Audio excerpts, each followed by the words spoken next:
All right, fight fans, our next bout is proudly presented by Nacho Daddy. We're all set for 3 rounds in the MMAX light heavyweight division. Introducing first, fighting out of the blue corner. He has an amateur record of 2 wins with no losses, standing 6 feet 1 inch tall, weighing in at 204 1/2 pounds. Fighting out of One Fight Team, Khalil, the War Horse Rountree. And now, introducing his opponent, fighting out of the red corner. He stands 5 feet 10 inches tall, weighing in at 207 pounds. Fighting out of Sunset Boxing and MMA, he makes his amateur debut tonight. Here is Aaron, the Animal Fonseca! Referee in charge, Joe Sullivan. Gentlemen, protect yourself at all times. Obey my commands at all times. If I tell you stop, you must stop. Any questions? Any questions? Touch gloves if you want. Go back to your corner if you're ready to fight. 3 2-minute rounds here at MMAX tonight. The joint is packed here at the Hard Rock Hotel and Casino. A beautiful Friday night in Las Vegas. You got Aaron Fonseca. He is wearing the red trunks, taking on Khalil Rountree, who is wearing the black trunks. Here we go. Fonseca quickly comes out, takes the center of the ring this evening. Khalil Rountree walks him off a little bit. Now he's got the center of the ring himself. Inside leg kick misses. Wow. Khalil coming out swinging hard. Oh boy. His fists are flying right now. And Fonseca now firing back. Neither one of these fighters is to be intimidated tonight, that is for sure. No question about it. They are swinging hard and fast. Fonseca there looked like he was going to get overwhelmed early on, and then it turned out that he was just waiting for his opportunity, and still back and forth they go. Now Fonseca is pushing forward. Big knee to the body. Can they keep this pace up? We are just 40 seconds into this fight. Rountree throwing a big knee to the body. Got to be careful, grab the ropes there of the ring. Rountree still throwing big knees. Can't throw a knee to the head as amateurs. Have to be careful with that as well. Oh, wow. Big hit there by Rountree. Rountree with a nice right hook that connects. Fonseca does not look like he's hurt one bit, and Rountree answers with an outside leg kick there to finish off the combination. Boy, look at the look in the eyes of Fonseca. This kid might not have ever had a sanctioned bout, but you wouldn't know it by looking at his eyes. Rountree shoots in for the takedown, does not get it. Fonseca does a nice job of shaking it off. Rountree there with a knee to the body. Back and forth they go. They are swinging hard. You can tell the toll is starting to set in a little bit. These guys have been unloading for a solid 90 seconds. Well, and anytime you get over 200 and any pounds and you do this Fists of Fury for any extended period of time, it's got to take its toll. And you can be 135 pounds, you throw this many punches, you're going to be tired. Unbelievable the amount of shots that they're trading back and forth. Final 10 seconds here of this opening round. Rountree looking for a last-minute takedown or a last-second takedown possibly to try to steal it. Very close back and forth round. Joe Sullivan says no takedown. It does not count. The bell had sounded. That's very important. Very close opening round. I would say that if I had to give an edge to one or the other, it would be to Khalil Rountree. He came out. He was more aggressive early on. They were going back and forth with the exchanges, but Rountree seemed like he had more of the punches that were landed. Fonseca did a nice job of setting up those big shots, but he was eating a lot of punches in the process when he would open up. Yeah, and that's where you can really tell the experience difference between the two fighters and how many rounds they've spent in the ring. And I think, though, Fonseca, from the look that he has, he really keeps himself well balanced out there on the ring, so he's not going down easily. And if he can just keep himself in that mindset to stay up on his feet, not go to the ground, and maybe let this thing go to a decision, who knows? Then it's in the hands of the judges again.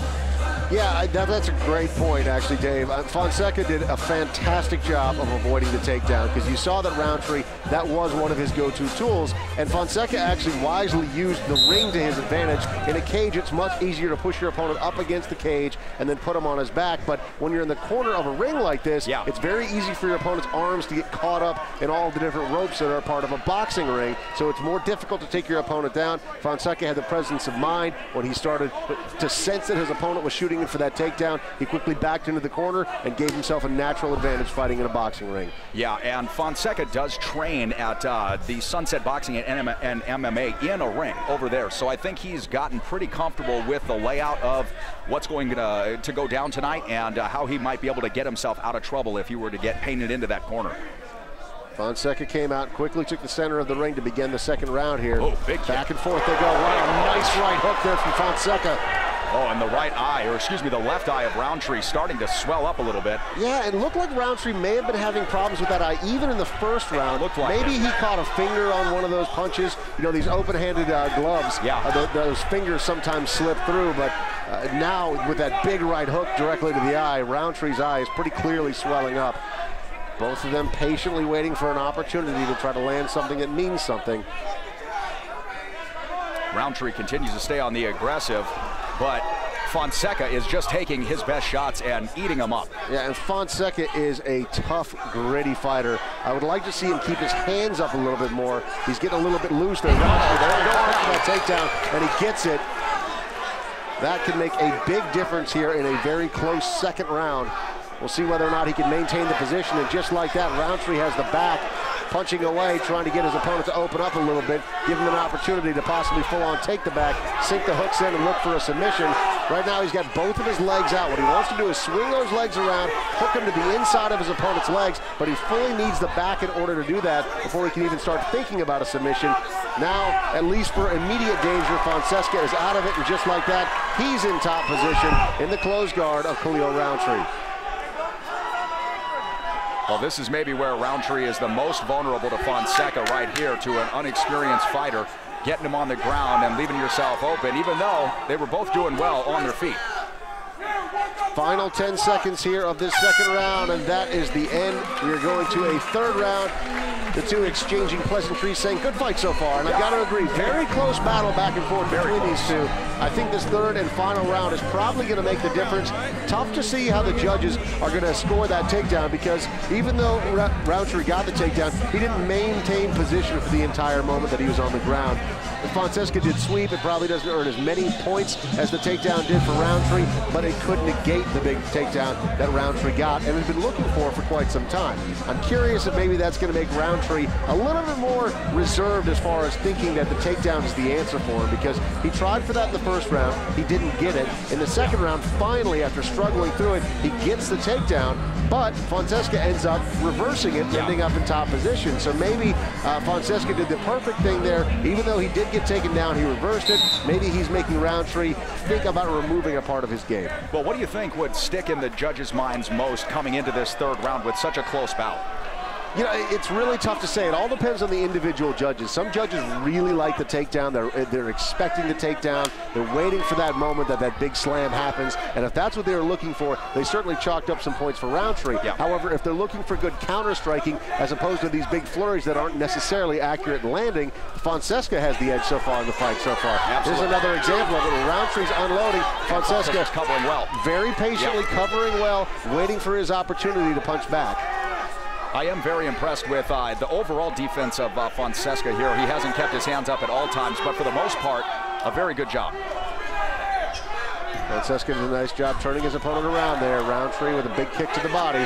Fonseca does not look hurt. It's amazing because Rountree looks like such a strong, powerful fighter, and it looks like he's landing big, significant shots, but Fonseca just continues to walk right through him. Now he's shooting in for a takedown, gets a single leg, gets his opponent to the ground, ends up in top position, but look at this. Rountree is sneaking those legs up. What he wants to do is get that foot inside of his knee and ends up slipping out.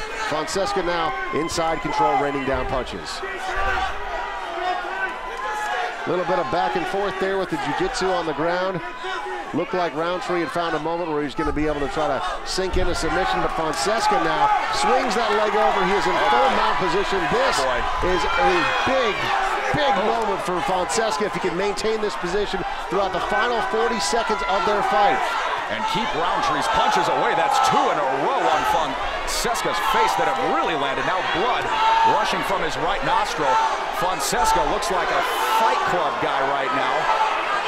Yeah, it's pretty unbelievable that the majority of the damage is being done by Rountree, even though he's in bottom position. That's right. The question is, are the judges seeing it that way? Are they noticing that the more significant shots are unbelievably being landed by Rountree from the bottom? Final 10 seconds of the fight, Rountree trying to sweep out of this position. Fonseca still punching away, continuing to bleed on his opponent. And that is the end, ladies and gentlemen. What a finish to the fight. That doesn't clarify anything. Actually, that does the opposite and leaves us with more questions than it does answers. There's no question about it. I mean, Fonseca got the big takedown. Significant moment right there. He picked that single leg, did a great job getting his opponent to the ground, ended up sweeping, ended up mounting his opponent and was throwing down some punches, but Rountree not giving up even though he was in a fully mounted position. He was throwing punches from the bottom and they were landing. Yeah, and big shots too. Landed 2 in a row. You could see Fonseca for a moment visibly taken back. And here you see it, Fonseca here in side control. That's the moment that he realized he had an opening to move to full mount and started throwing these punches. But you see Rountree there, not even really that worried about covering up, more interested in battering his opponent from the top. And sure enough, just like that, ends up opening up his opponent. Now, on the judges' scorecards, you look at that and you say, okay, Rountree is at a disadvantage in this position. Odds are that round is going to go to Fonseca, but the question is, how did that middle second round go? Because I think it was fairly clear that Rountree got the first round. Yeah. How did the second round go? We're about to find out what the judges think, but very close, very entertaining fight. Great fight. And the judge is looking, I'm looking over at one of the judges right now to our right. He's still deliberating, trying to decide exactly what he wants to do. That's how you can tell that this fight was extremely close. Insanely close. When it takes this long for the judges to render a decision, that means that they are debating how they feel about that final round. Now, each of the judges has to turn in their scorecard after each round, so it's not like they just decide at the end of the fight who won. However, they're making sure they're double and triple checking everything so everyone got it right. It's time to find out who our winner is tonight in the second bout of the evening. Ladies and gentlemen, this bout has gone the distance. We have your judges' decision. Your winner by split decision, out of the red corner, Aaron the Animal Fonseca!